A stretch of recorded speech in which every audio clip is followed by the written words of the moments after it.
बिहार में पलायन रोकने का जो 2 स्टेप प्लान हम लोग दे रहे हैं, वो पहला कि यहाँ से पूंजी के पलायन को रोककर बुद्धि के पलायन को रोका जाएगा, और जिस दिन पूंजी और बुद्धि का पलायन रुका उस दिन श्रम का पलायन अपने आप रुक जाएगा। अब पूंजी का पलायन क्या है ये आप समझ लीजिए। बिहार में जो लोग यहाँ पर पैसा बैंकों में जमा करते हैं वो करीब करीब 4.5 लाख करोड़ रुपया हर साल होता है। उसमें बैड सीडी रेशियो की वजह से या लो सीडी रेशियो की वजह से करीब करीब 2-2.25 लाख करोड़ रुपया बिहार से बाहर बैंक भेज रहे हैं। तो जन स्वराज का पहला स्टेप ये है कि इस बैंकों के जरिए होने वाले पूंजी के पलायन को अगर रोक दिया जाए तो बिहार में 2 से 2.5 लाख करोड़ रुपया एक्स्ट्रा हर साल निवेश होने लगेगा, जो कि बाहर के उद्योगपतियों का पैसा नहीं है, बिहार के लोगों का पैसा होगा। जब लोगों के हाथ में पूंजी आएगी तो निश्चित तौर पर यहाँ कंजम्पशन बढ़ेगा, इन्वेस्टमेंट बढ़ेगा और उससे रोजगार बढ़ेगा, बड़ी संख्या में लोग वापस बाहर नहीं जाएंगे। दूसरा जो हम लोगों ने कहा कि मनरेगा को हम लोग यहाँ कृषि से जोड़ना चाहते हैं, ताकि कृषि आधारित जो मजदूर हैं वो पंजाब और हरियाणा के खेतों में काम करने के बजाय बिहार के खेतों में काम करें।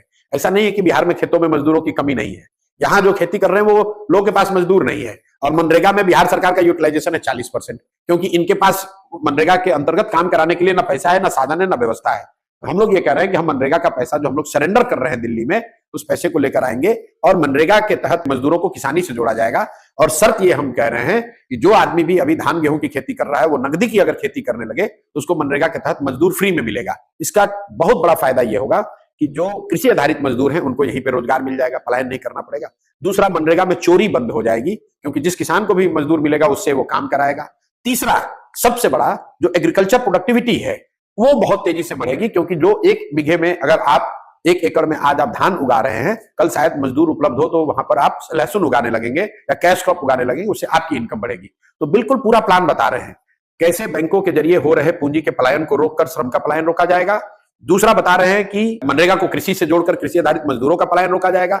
और तीसरा कि यहां घर घर इंटरेस्ट सबवेंशन की जो स्कीम लाकर हम लोग महिलाओं के हाथ में पूंजी देना चाहते हैं, ताकि घर घर में रोजी रोजगार हो सके। हम लोग ये कह रहे हैं कि 4% सालाना ब्याज पर यहां पर लोगों को कर्ज दिया जाए, ताकि लोग अपने अपने घर में छोटा मोटा रोजी रोजगार कर सके। उससे भी पलायन को रोकने में बहुत बड़ी मदद मिलेगी।